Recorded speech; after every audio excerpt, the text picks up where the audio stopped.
Hello Star Wars fans, and welcome to my review of the new vintage collection, Gamorrean Guard. And frankly, I've got to say I'm really excited to do this review, so spoiler alert, it's a great figure.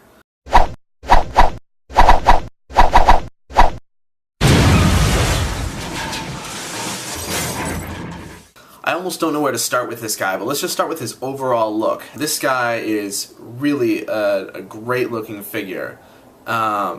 He's packed with detail all over his sculpt. Really, all of his armor just has, you know, little detailed ridges and bumps and you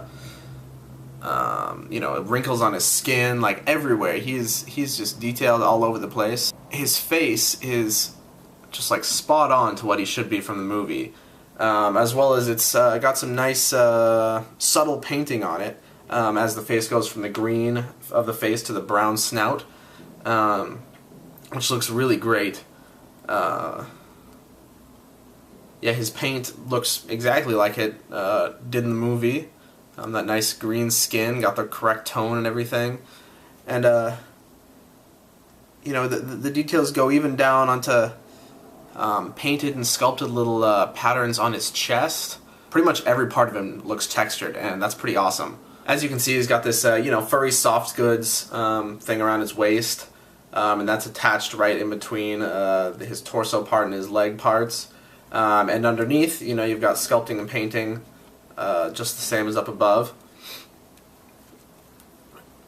I do have a small gripe about this this fur, is that it seems to be a disproportionately large part of his body. I would have preferred maybe, you know, half this size.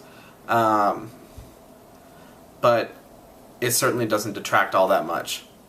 Let's get right down to his accessories, because that's one of the most impressive things about this guy. First of all, his helmet is removable, which is cool. It doesn't quite stay on as hard as I would like for it to. It kind of tends to fall off, but not that bad. His helmet, just like the rest of him, is sculpted very intricately and painted well. But then he also comes with a couple of weapons. 3, in fact. Like, 3 different weapons. He can't even hold that many. How cool is that? So first off, there's this axe with kind of the hole in it. Yeah. Then there's this smaller axe. And then there's this sort of trident thing going on. All of these are two-tone, it looks like. All of these are 2 tones. Or maybe 3, actually, because you have the brown on like the sticks, and then you have 2 colors of gray weathering up the actual blades themselves, and that's pretty impressive. These all look really great. They all fit in his hands very snugly, very tightly. They're not going to fall out at all. And you know, you'd have to get like 3 guards before you start repeating the weapons that they're holding. So I don't know. I'm just really impressed with that.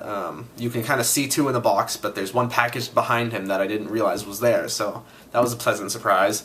Let's do his articulation next. He has a ball-jointed head. He does have ball-hinged shoulders, although because of these shoulder pads, it's basically just a swivel. I don't even know why they put in a ball hinge there if you can just barely move it. But you can actually see the hinge in there, so I don't know, go figure. Then you've got your ball-hinged elbows and your swivel wrist. Then he has, down here, he's got swivel legs, and ball-hinged knee, and ball-hinged ankle. He also has a swivel torso. Now, because he is kind of like a stocky, fat character, his articulation is more limited than his joints would suggest. Even though he's got ball hinges everywhere, there really isn't a lot of degrees of freedom of how far he can move different parts of his body. However, that's also consistent with the way that they moved in the film and the way that you would think, you know, a big fat pig like this would move.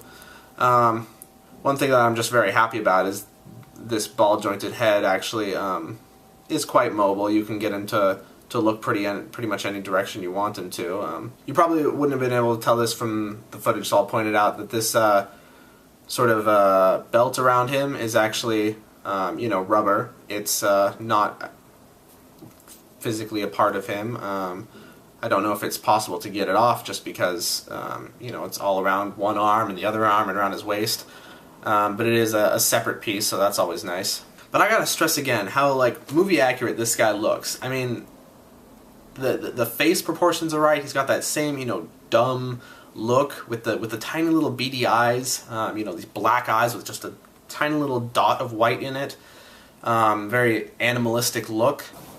But really, I might say this is going to be the best one of the wave. Although he does have you know, limited movement because he's a heavy character.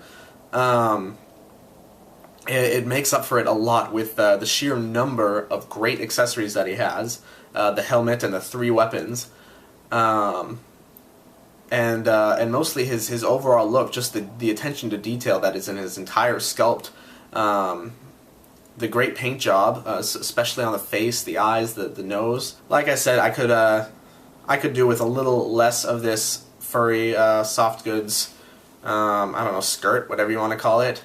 But it does suit the purposes of giving him the correct look and feel that the guard should have. If you are at all interested in this guy, or if you have, you know, maybe a Jabba's Palace diorama, where you have a bunch of Jabba's Palace guys, I would definitely say that this is a must-buy, and I'm going to give him a full 5 out of 5. Sure, he's got some flaws, but he goes really above and beyond in some key areas. Well, I hope this review has helped you, and as always, may the Force be with you.